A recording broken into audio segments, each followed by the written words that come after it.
வணக்கம் வாங்க இன்னைக்கு வீட்லயே சுலபமான முறையில் எப்படி மலாய் குல்ஃபி பண்றதுன்னு பார்க்கலாங்க. இப்போ நான் ரெண்டு விதமான குல்ஃபி பண்ணியிருக்கேன். ஒன்று நட்ஸ் போட்ட குல்ஃபி, ஒன்று மாம்பழ குல்ஃபிங்க. எப்படி செய்யறதுன்னு பார்க்கலாம் வாங்க. இப்போ ஸ்டவ்ல ஒரு கடாயில் 1.5 லிட்டர் அளவுக்கு ஃபுல் க்ரீம் பாலாக எடுத்து வச்சிருக்கேன். நான் குல்ஃபிக்கு ஃபுல் க்ரீம் பால் எடுத்தோம்னா நல்லா இருக்கும். இப்போ பால் பொங்கறதுக்கு ஃப்ளேம் வச்சுக்கலாம். ஃபுல் ஃப்ளேம் வச்சுட்டு பால் காய்ச்சி எடுத்துக்கலாங்க. பால் பொங்கி வரும்போது நம்ம ஃப்ளேம் குறைச்சிக்கலாம். கொஞ்சம் மீடியம் ஃப்ளேமாக ஆக்கிட்டு ஒரு கரண்டி வச்சுட்டு தொலைவி விட்டுட்டே இருக்கலாங்க. பால் பார்த்தீங்கன்னா இப்போ இது பாதியாக குறுகி வரணும். இப்போ நம்ம 1.5 லிட்டர் பால் சேர்த்துருக்கோம்னா அது கொஞ்சம் 3/4 லிட்டர் அளவுக்கு வரணுங்க. பாருங்க பால் சைடில் ஆடை தங்குது. அந்த ஆடையை நம்ம எடுத்து பால்குள்ளே விட்டுறலாங்க. ஆடையை எடுத்து பால்குள்ளே விட்டது நமக்கு குல்ஃபி நமக்கு கிரீமியா இருக்கும். குல்ஃபில நட்ஸ் போடுறதுக்கு முந்திரி ஒரு 5 முந்திரி எடுத்து வச்சிருக்கேங்க.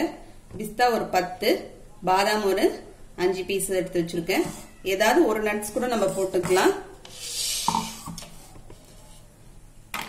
இது எல்லாத்தையும் நம்ம பொடி பண்ணி எடுத்துக்கலாங்க மிக்சியில போட்டு.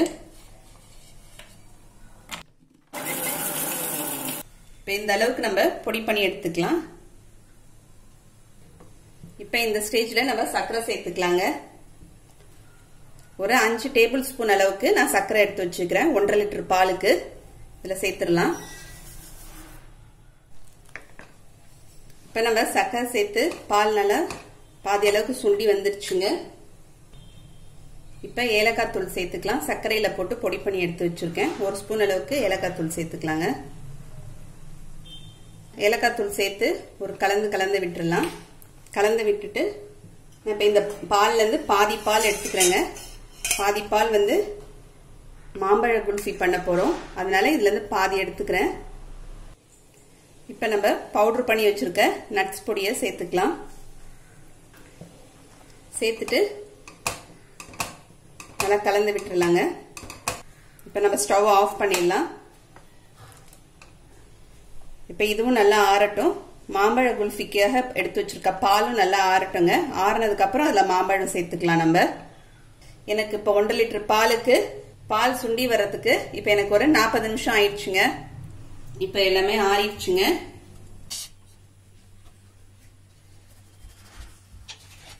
நல்லா ஸ்வீட்டா இருக்கிற மாம்பழமா எடுத்துக்கலாங்க.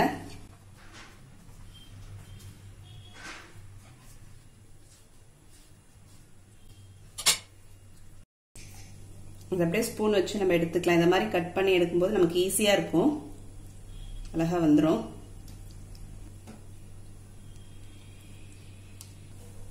இப்போ மாம்பழம் போட்டுக்கலாங்க. இப்போ நம்ம காய்ச்சி ஆற வச்சிருக்க இந்த பாலையும் இதுல ஊத்திடலாம். இப்போ இதை மிக்சியில நம்ம அரைச்சி எடுத்துட்டு வந்துடலாங்க. இந்த மாதிரி நல்லா ஸ்மூத்தா அரைச்சிக்கலாம்.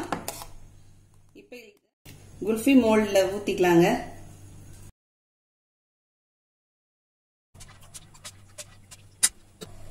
நான் இந்த மாதிரி ஒரு மண்பானை குட்டி பானையில ஊத்தி வைக்க போறேன்.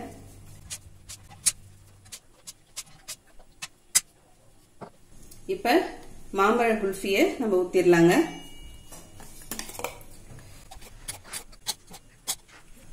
இப்போ மோல்டு இல்லைன்னா இந்த மாதிரி நம்ம வீட்டில் இருக்கிற கிளாஸ்லயும் ஊத்திக்கலாங்க. நான் ஒரு கிளாஸ்ல ஊத்திக்கிறேன். இப்போ ஃபாயில் பேப்பர் எடுத்து வச்சிருக்கேங்க. ஃபாயில் பேப்பர் வச்சு நம்ம இந்த மோல்ட மூடிடலாம்.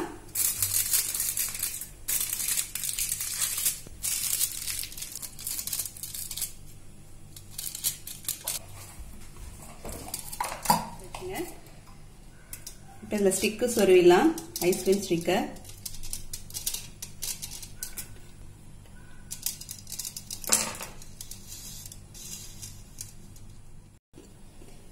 இப்ப 8ல இருந்து 10 மணி நேரம் இதை ஃப்ரீசர்ல வச்சிடலாங்க. ஓவர் நைட் வச்சிடலாம்.